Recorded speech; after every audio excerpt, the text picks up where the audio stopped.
പ്രതിപക്ഷ മുന്നണിയായ ഇന്ത്യ ബ്ലോക്കിൽ നിന്ന് കോൺഗ്രസിനെ പുറത്താക്കാൻ ആം ആദ്മി പാർട്ടിയുടെ വമ്പൻ നീക്കം. കോൺഗ്രസ് നേതാവ് അജയ് മാക്കന്റെയും മറ്റ് ഡൽഹി നേതാക്കളുടെയും പരാമർശങ്ങളിൽ AAP അസ്വസ്ഥരാണെന്നാണ് പുതിയ റിപ്പോർട്ട്.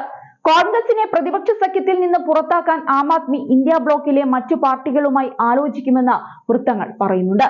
അജയ് മാക്കന്റെ പ്രസ്താവനയിൽ പ്രതികരണം അറിയിക്കാൻ ഡൽഹി മുഖ്യമന്ത്രി അതിഷിയും AAP നേതാവ് സഞ്ജയ് സിംഗും വാർത്താ സമ്മേളനം നടത്തും. 2013 അരവിന്ദ് കെജ്രിവാളിന്റെ 40 ദിവസത്തെ സർക്കാരിന് കോൺഗ്രസ് നൽകിയ പിന്തുണയാണ് ദേശീയ തലസ്ഥാനത്ത് പാർട്ടി ദുർബലമാകാനുള്ള പ്രധാന കാരണമെന്ന് അജയ് മാക്കൻ കഴിഞ്ഞ ദിവസം പറഞ്ഞിരുന്നു. ആം ആദ്മി പാർട്ടിയുമായി കൂട്ടുകൂടുന്നതിലെ തെറ്റ് തിരുത്തേണ്ടതുണ്ടെന്നും അജയ് മാക്കൻ പ്രതികരിച്ചിരുന്നു. ഇതാണ് ആം ആദ്മി പാർട്ടിയെ ചൊടിപ്പിച്ചത്. ഡൽഹി നിയമസഭാ തിരഞ്ഞെടുപ്പിന് മുൻപ് ആം ആദ്മി സർക്കാരിന്റെയും BJP നേതൃത്വത്തിലുള്ള കേന്ദ്ര സർക്കാരിന്റെയും ക്രമക്കേടുകൾ ചൂണ്ടിക്കാട്ടി ധവളപത്രം പുറത്തിറക്കുന്നതിനിടെയാണ് മാക്കാന്റെ ഈ പരാമർശം. 2013 40 ദിവസം ആം ആദ്മി പാർട്ടിയെ പിന്തുണച്ചതാണ് ഡൽഹിയുടെ ദുരവസ്ഥയ്ക്ക് പ്രധാന കാരണം. അതിനാലാണ് ഇവിടെ കോൺഗ്രസ് തളർന്നത്. 2013 കോൺഗ്രസ് കെജ്രിവാളിനെ സഹായിച്ചിരുന്നുവെങ്കിൽ ഡൽഹി നിവാസികൾക്ക് ഈ വെല്ലുവിളികൾ നേരിടേണ്ടി വരില്ലായിരുന്നുവെന്നും അദ്ദേഹം പറഞ്ഞിരുന്നു.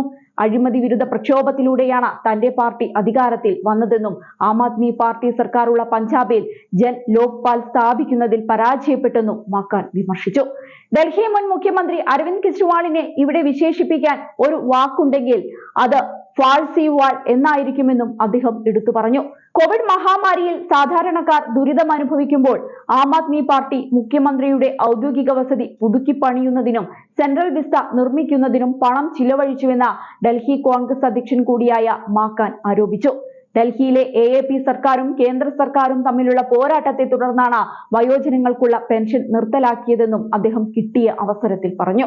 യൂണിഫോം സിവിൽ കോഡ്, ആർട്ടിക്കിൾ 370 റദ്ദാക്കൽ, പൗരത്വ നിയമം തുടങ്ങിയ വിഷയങ്ങളിൽ BJPക്ക് പ്രത്യയശാസ്ത്ര പിന്തുണ നൽകുന്ന കെജ്രിവാളിനെ ദേശവിരുദ്ധൻ എന്നും മാക്കാൻ വിശേഷിപ്പിച്ചിട്ടുണ്ട്.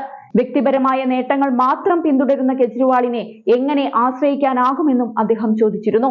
2013 നിയമസഭാ തിരഞ്ഞെടുപ്പിൽ ഷീലാ ദീക്ഷിതിനെ അട്ടിമറിച്ചാണ് കെജ്രിവാൾ അധികാരം പിടിക്കുന്നത്. 2013 BJPക്ക് 32 സീറ്റും ആം ആദ്മിക്ക് 28 സീറ്റുമാണ് ലഭിച്ചത്. 8 സീറ്റ് ലഭിച്ച കോൺഗ്രസ് അന്ന് ആപ്പിന് പിന്തുണ പ്രഖ്യാപിച്ചു. ഇതോടെ കെജ്രിവാൾ സർക്കാർ അധികാരത്തിലെത്തി.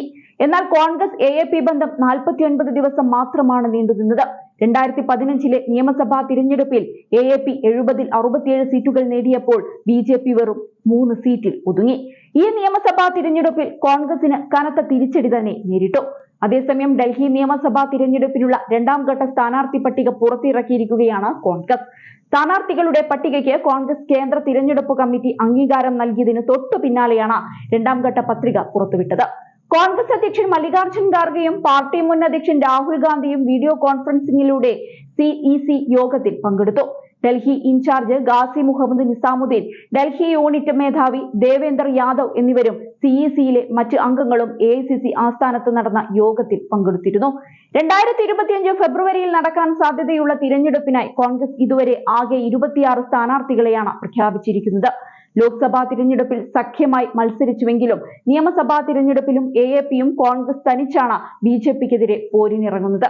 AAP ഭരണം നിലനിർത്താൻ പരിശ്രമിക്കുമ്പോൾ കഴിഞ്ഞ തവണത്തെ നാണക്കേട് മറികടക്കുകയാണ് കോൺഗ്രസിന്റെ ലക്ഷ്യം.